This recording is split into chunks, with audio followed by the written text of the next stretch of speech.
सबसे पहले मुझे यह बताना कि गैस जो बनती है वो किस किस को बनती है, किस किस को एसिडिटी की प्रॉब्लम है। देखो बहुत सारे लोग होते हैं जिसको आजकल बदहजमी एसिडिटी की प्रॉब्लम होती है, लेकिन उनको यह नहीं पता होता कि उनको बीमारी कौन सी होती है। सिर्फ वो एसिडिटी के कारण उसकी दवाई लेते रहते हैं। जब तक उसको यह नहीं पता होगा मुझे दिक्कत क्या है। देखो एक तो लोगों को होती है सिंपल एसिडिटी, दवाई खाने के बाद वो ठीक हो जाती है, या फिर खाने में थोड़ी सी मॉडिफिकेशन करने के बाद भी वो ठीक हो जाती है।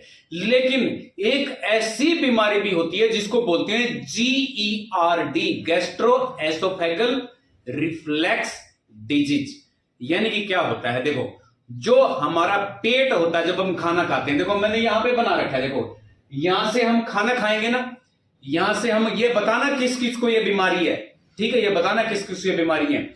इस बीमारी में क्या होता है, खाना खाने के बाद जहां पे खाना जाता है वहां जैसे बोलते हैं ना फूड पाइप का ढक्कन खुल जाना, सुना है ना, फूड पाइप का जो होता है ना उसका ढक्कन खुल जाना। तो क्या होता है, देखो यहां से खाना खाया हमने, यहां से खाना खाने के बाद देखो यहां पे आके देखो ये टाइट दोनों बंद है ना, ये यहां पे बंद है, ठीक है।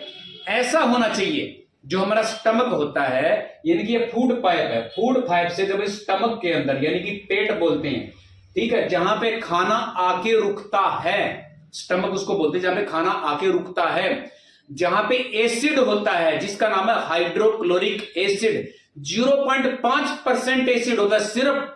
अगर 1% एसिड अगर एनवायरमेंट के अंदर हो जाए यानी कि हवा के अंदर, तो इंसान कुछ मिनटों में मर सकता है। इस बात का याद रखना, इतना खतरनाक एसिड होता है हाइड्रोक्लोरिक एसिड HCl, जो कि आपके पेट में पाया जाता है, पेट के अंदर, वो भी 0.5%। ध्यान रखना, खाने को ये बिल्कुल गड़ा देता है, एकदम बिल्कुल खाना अंदर आता है उबाल देता है।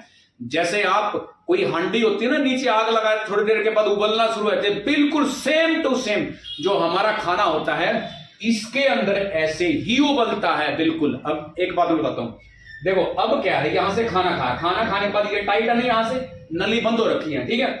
जब जोर लगाओगे तो ये खुल जाएगी, खुलने के बाद खाना चला जाएगा यहां पे, ठीक है। अब यहां पे खाना उबलना शुरू है, तो उबलना, ठीक है, उबलना शुरू हो गया, ये स्टमक, इसको स्टमक बोलते हैं। अब ये खाना यहां से यहां जाके छोटी आंत से फिर बड़ी आंत में निकल जाता है बाहर, ठीक है, ऐसा होता है ना। अब ढक्कन किसको मानते हैं कि ढक्कन खुला हुआ है, क्या मानते हैं, देखो ये मैंने बना रखा है, देखो यहां से लेकर ना ये नीचे वाला हिस्सा बना दिया, यहां पे खुला हुआ है, ठीक है, ये हमेशा ही खुला रहता है।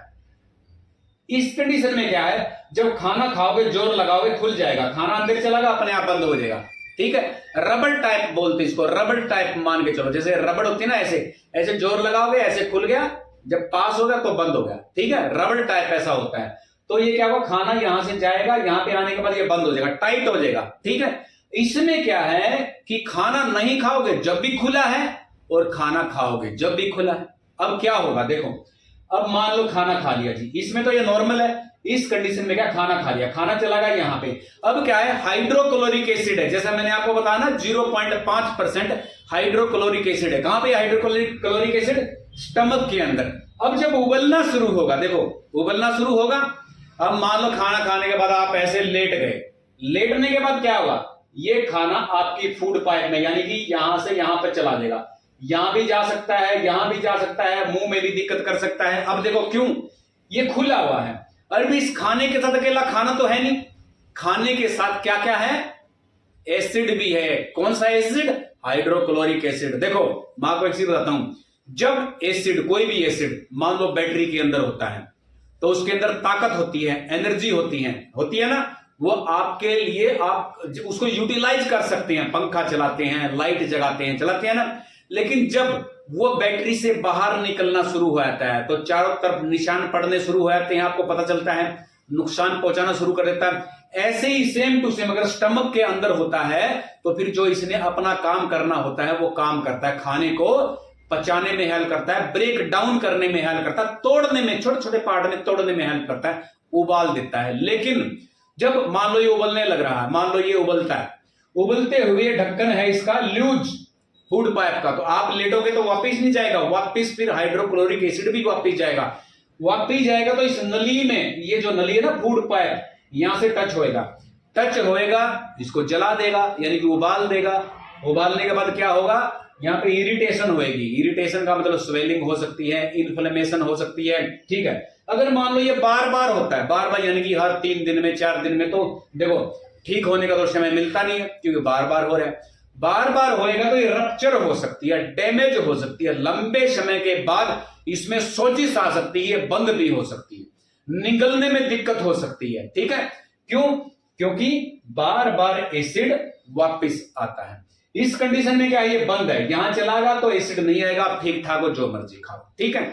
इस कंडीशन में क्या है, ये खुला हुआ, देखो यहां पे खुला है ना, खाना खाओगे जब भी खुला है, ना खाओगे जब भी खुला है, आप लेटोगे तो मुंह में आ जाएगा। तो इस चीज का आपने ध्यान रखना है। इसको बोलते हैं GERD, gastroesophageal reflex disease. Reflex का मतलब है एसिड का रिफ्लेक्शन, यानी कि जो आपका ये जो स्टमक है इससे रिफ्लेक्स होकर वापस जो खाना है फूड पाइप के अंदर आ जाना, और उसके अंदर हाइड्रोक्लोरिक एसिड होता है।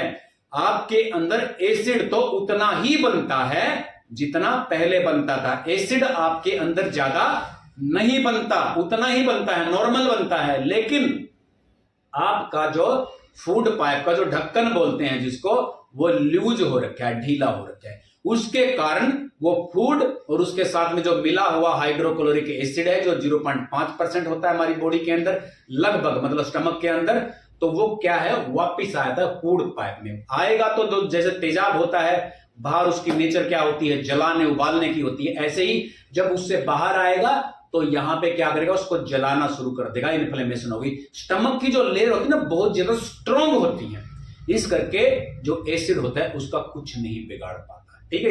इस बात का ध्यान रखना। जो एसिड रिफ्लेक्स की जो बीमारी है वो किसको होती है, किसको, कौन कौन लोग हैं जिसको एसिड रिफ्लेक्स की बीमारी होती है। देखो मैंने क्लियर कर दिया है कि इसके अंदर एसिड ज्यादा नहीं बनता, सिर्फ इसके अंदर आपका फूड पाइप का जो ढक्कन होता है वो ढीला हो जाता है, लूज हो जाता है। जो आप खाना खाते हैं फूड पाइप में आने का डर होता है, और फिर वहां पे एसिड जो होता है वो बार बार हमारी स्किन को टच होता है। टच होने से इरिटेबल इंसान, जो स्किन है वो इरिटेट होती है, स्वेलिंग हो सकती है, इन्फ्लेमेशन हो सकती है, जिसके कारण सोजिश, बार बार सोजिश होगी, तो फिर वो रुकने का डर होता है। ये फूड पाइप रुक सकती है, जब आप खाना खाओगे तो आपको जोर भी लग सकता है। तो देखो ये किसके कारण होता है ये बताऊंगा मैं, होता किसके कारण। देखो ये होता है जिसके अंदर वजन ज्यादा होता है, ध्यान रखना, जिसका वजन भारी भरकम होता है उसके अंदर भी हो सकता है एसिड रिफ्लेक्स। धूम्रपान जो करता है उसके अंदर भी ये हो सकता है, और जो शराब का सेवन करता है उसके अंदर भी ये हो सकता है।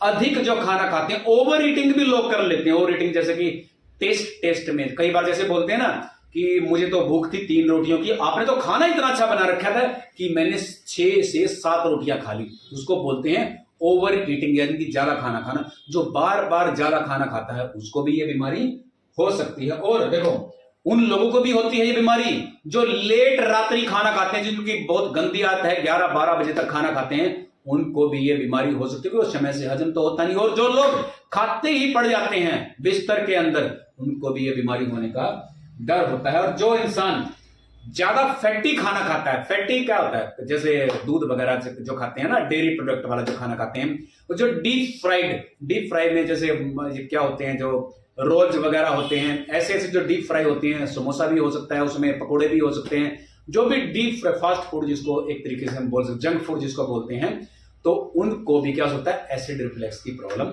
हो सकती है। उसके अलावा जो टाइट फिटिंग के कपड़े पहनते हैं, बहुत टाइट, सारी उम्र जैसे टाइट, जैसे मान लो कोई जॉब करता है, जैसे शर्ट पैंट जैसे दबा के चलता है, टाइट बेल्ट टाइट बांधता है, तो उसको भी ये दिक्कत हो सकती है। उसके अलावा लंबे समय तक खाली पेट रहना, खाली पेट रहने से क्या है, गैस बनेगी, गैस बनेगी तो प्रेशर बनेगा तो वो जो ढक्कन है ना उसको खोलने की कोशिश करेगी, बार बार वो लूज होगा, ठीक है, राइट। तो लूज होगा तो फिर ये एसिड रिफ्लेक्स की प्रॉब्लम हो सकती है। प्रेगनेंसी में भी हो सकती है दिक्कत, प्रेगनेंसी के कारण भी हो सकती है। और इसमें क्या है, एक हाइटल हर्निया बोलते हैं। हाइटल हर्निया पता क्या होता है, जैसे ये फूड पाइप है, फूड पाइप के पास कोई जगह ऐसी होती है जहां इन्फ्लेमेशन होने के बाद वो जगह फूल जाती है, जैसे फूड पाइप ऐसे फूल जाना, ऐसे मान लो मोटी गेंद की तरह से हो जाना, तो उसके कारण भी हो सकती है। देखो अब ये तो मैंने बता दिया कि किसके कारण हो सकती है, ठीक है। आपका जैसे खान पान अच्छा नहीं, उसके कारण भी हो सकती है। आप स्ट्रेस लेते हो ना, स्ट्रेस टेंशन लेते हो, उसके कारण भी हो सकती है ये। अब मैं आपको बताऊंगा कि जो GERD के आपके अंदर लक्षण क्या आएंगे। देखो ये तो मैंने बताया थे किसके कारण होता है, अब लक्षण क्या आएंगे। लक्षण क्या क्या आ सकते हैं। रात को खाना खाने के बाद जलन हो सकती है। रात को खाना खाने के बाद आपको जलन, अगर ऐसा हो तो आपने ध्यान रखना है। छाती में दर्द हो सकता है, रात को खाना खाने के बाद जलन हो सकती है, छाती में दर्द हो सकता है, उल्टी आ सकती है या फिर उल्टी का मन हो सकता है, स्टमक पेट में आपके दर्द हो सकता है, और पेट आपको ऐसा लगेगा जैसे पेट भरा हुआ है, जैसे मान लो गैस से भरा हुआ है, टाइट टाइट सा आपको महसूस होता है। इसके अलावा निगलने में दिक्कत हो सकती है। निगलने में दिक्कत, निगलने में क्यों दिक्कत होगी, जैसे मैंने आपको बताया कि आप अगर इलाज नहीं कराते हैं तो फिर क्या होगा, स्वेलिंग आ जाती है इरिटेट होने के बाद, और फिर वो जो फूड पाइप है वो ऐसे कंजेस्टेड हो जाती है। जब आप खाना खाओगे तो निगलने में आपको दिक्कत होना शुरू हो जाती है। उसके अलावा गले में एसिड आ जाता है, बिल्कुल आएगा क्योंकि ढक्कन खुला हुआ है, ऐसे लेटोगे तो गले में एसिड आएगा, ठीक है, या फिर ओवर ईटिंग करोगे जब भी आएगा। सांस लेने में दिक्कत होना, सांस लेने में दिक्कत क्यों होएगी, सांस लेने में क्यों दिक्कत होएगी, एसिड से। जब आप खाना खा के तुरंत लेट जाते हैं तो एसिड आपके गले में आता है, उससे फिर आपके लंग्स में भी चला जाता है, लंग्स फेफड़ों के अंदर, फेफड़ों में जाएगा, वहां पे इन्फ्लेमेशन होएगी। जहां पे एल्वोलाई समझते हो, नहीं समझते हो, alveoli is the smallest unit of the lungs, जहां से हम सांस लेते हैं, ठीक है, उनमें क्या है, स्वेलिंग हो जाती है। स्वेलिंग होगी तो सांस लेने में सबसे ज्यादा दिक्कत होगी। जब हमारे फेफड़े जो होते हैं लंग्स, उनमें दिक्कत आएगी तो हमें सांस लेने में दिक्कत आएगी, ठीक है। जैसे एग्जांपल के तौर पे कोई डूब जाता है ना, जैसे मान लो कोई पानी में डूब गया, तुरंत आपने बाहर निकाल दिया, लेकिन कई बार क्या होता है कि उनके लंग्स में पानी चला जाता है, जब उल्टा करते हैं पानी निकलता है ना, थोड़ी देर के बाद ऐसे करता है वो, ठीक है, वो क्योंकि उसके लंग्स में पानी चला जाता है, राइट, इसके कारण उसको सांस लेने में दिक्कत होती है। सेम टू सेम यही कारण इसमें, ठीक है। अब क्या है, मुंह में खट्टा टेस्ट होना, खट्टा टेस्ट तो होगा क्योंकि एसिड खट्टा होता है, राइट, खट्टा टेस्ट इसलिए होगा क्योंकि एसिड होता है खट्टा। उसके अलावा ड्राई कफ हो सकता है, मुंह में लार या ज्यादा, मुंह में ज्यादा लार आना। जैसे ड्राई कफ, बता ड्राई कफ क्यों होगा, क्योंकि देखो अंदर पस तो है नहीं, अंदर क्या है, क्या चला गया, एसिड चला गया, उसके कारण क्या होगी, स्वेलिंग होगी। स्वेलिंग होने के बाद हमें खांसी आएगी क्योंकि कफ तो है नहीं, ऐसे खांसेंगे वो ड्राई कफ होती है, ठीक है, राइट। और इसके अलावा मुंह में ज्यादा लार आना, लार हमारी बॉडी क्या करती है, जब भी बॉडी के अंदर, मुंह के अंदर कहीं भी एसिडिटी होती है, एसिड होता है, तो फिर वो लार बनाना शुरू कर देती है, लार, सलाइवा जिसको बोलते हैं, ठीक है, लार आना शुरू हो जाता है ज्यादा। उसके बाद हमेशा मुंह में लम्प्स जैसा महसूस, लम्प्स का मतलब कुछ ऐसा महसूस जैसे कोई अंदर से उभरा हुआ पार्ट है, कोई गांठ वगैरह सा, ऐसा फील होना, फीलिंग सी आएगी आपको इसके अंदर, ठीक है। उसके अलावा भूख कम लगना और सांस लेते हुए मुंह से बदबू आना। बदबू तो इसलिए आएगी ना क्योंकि जब वो खाना हजम होने को होएगा, जब आप लेट जाते हो, वो ढक्कन ढीला है, तो वो खाना, सड़ा हुआ खाना आपके मुंह में आ सकता है, जिसके कारण इसमें बदबू आ सकती है। अब देखो इसके बचाव क्या है, एसिडिटी में जो बोलते हैं ना GERD, जो मैंने बताई, गैस्ट्रोएसोफेगल रिफ्लेक्स डिजीज, यानी कि एसिड रिफ्लेक्स के बचाव क्या है, क्या करना चाहिए। देखो सबसे बड़ी बात मैं आपको बताऊंगा, 2-3 तरीके से इसके इलाज करवा सकते हो, ठीक है। नंबर 1, आप सबसे पहले तो करना अपना लाइफस्टाइल चेंज करने का। लाइफस्टाइल कैसे चेंज करना है आपने, अगर ये सारे के सारे लक्षण है ना आपके अंदर, आपने तुरंत क्या करना है, पहली बात तो खट्टी चीजें आपने खानी बंद कर देनी है, टमाटर वगैरह बंद कर देना है आपने, ठीक है। कच्चा, आपने क्या बोलते हैं, कच्चा प्याज खाना बंद कर देना है, लाल मिर्च खानी बंद कर देनी है, हरी मिर्च खानी बंद कर देनी है, ध्यान रखना इस चीज का। वो आपने कार्बोनेटेड जो ड्रिंक्स होते हैं बंद कर देने आपने, कॉफी वगैरह नहीं लेनी है आपने, चाय वगैरह नहीं लेनी है आपने, डेयरी प्रोडक्ट आपने बंद कर देने, क्योंकि इंटॉलरेंस प्रॉब्लम भी, और लैक्टोज इंटॉलरेंस हो सकती है इसके कारण, ठीक है। उसके अलावा चॉकलेट नहीं खानी है, किसी प्रकार की चॉकलेटी जो चीज आपने नहीं खानी है, ठीक है। तो बहुत सारी चीजें हैं, आप नेट पे भी ढूंढ सकते हैं कि एसिड रिफ्लेक्स में क्या क्या चीज नहीं खानी चाहिए, कौन सी चीज एसिडिक है, कौन सी चीज अल्कलाइन है, ये आप नेट पे ढूंढ के खा पी सकते हैं, ठीक है। कोई भी एसिडिटी वाली चीजें खाने से आपको बचना चाहिए। इलाज में इसका आपको बताऊंगा, देखो अगर आप खाना खाते ही नहीं लेटते हैं, लेटना नहीं है इसके अंदर, 6 बजे के बाद आपने खाना नहीं खाना है, मतलब कहने का सोने से 3.5 से 4 घंटे पहले आपने खाना खाना है। खाना खाते ही आपने लेटना बिल्कुल भी नहीं है, 3-4 घंटे तक लेटना नहीं है, लेटोगे तो खाना आपके गले में आ सकता है। इस बात का प्रॉपर ध्यान रखना है। उसके बाद आपने डेली कोई भी एक गेम ज्वाइन कर लेना, बैडमिंटन कर लो, ठीक है, टेबल टेनिस कर लो, क्रिकेट कर लो, कुछ भी करो, लेकिन एक गेम आपने ज्वाइन कर लेना है। इसको लाइफ टाइम गेम बना लेना है अपना। आपको ये प्रॉब्लम कुछ ही टाइम में गायब हो जाएगी। और खाने पीने के अंदर आपने थोड़ा मैनेज करना है, एक्सरसाइज करनी है, और फिर कुछ समय के बाद 7-8 महीने तक अगर आप ये मैनेज करते हैं ना, तो फिर आप खाना आराम से कुछ भी खा सकते हैं। लेकिन जो इंटॉलरेंस वाली चीजें हैं, लैक्टोज इंटॉलरेंस वाली, वो चीज आप नहीं खा सकते, क्योंकि उससे आपको दिक्कत हो सकती है। जो मैंने बताई, टमाटर वगैरह, प्याज वगैरह, ये खा सकते हैं। अगर रेगुलर एक्सरसाइज करते हैं तो आपके सिम्टम्स अपने आप गायब हो जाएंगे, ठीक है। क्योंकि एक्सरसाइज करेंगे तो हमारे अंदर नए सेल बनेंगे, नए सेल बनेंगे तो जो हमारा ढीला हो रखा है ना, जो हमारा फूड पाइप का ढक्कन ढीला रखा है, वो भी टाइट हो सकता है अपने आप। अगर मान लो पूरी एक्सरसाइज, सारा काम करने के बाद भी ये चीज आपकी ठीक नहीं होती है, आप दवाई का सारा, पीपीआई बोलते हैं इसको, ठीक है, तो जो दवाइयां होती हैं वो ले सकते हैं। दवाइयों से जो एसिड आपका है वो कंट्रोल हो सकता है।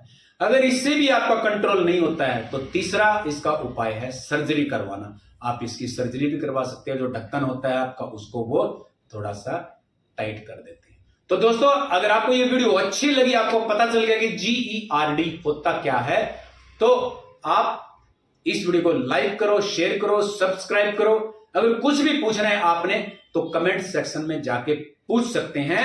और अगर आपने इलाज करवाना है, दवाई लेनी है, तो आसपास कोई भी गैस्ट्रो का जो भी सुपर स्पेशलिस्ट डॉक्टर होते हैं, उससे जाके मिल सकते हैं। हमारा काम सिर्फ आपको अवेयर करना, जागरूक करना होता है। यहां पे किसी भी प्रकार का इलाज नहीं किया जाता। तो धन्यवाद दोस्तों।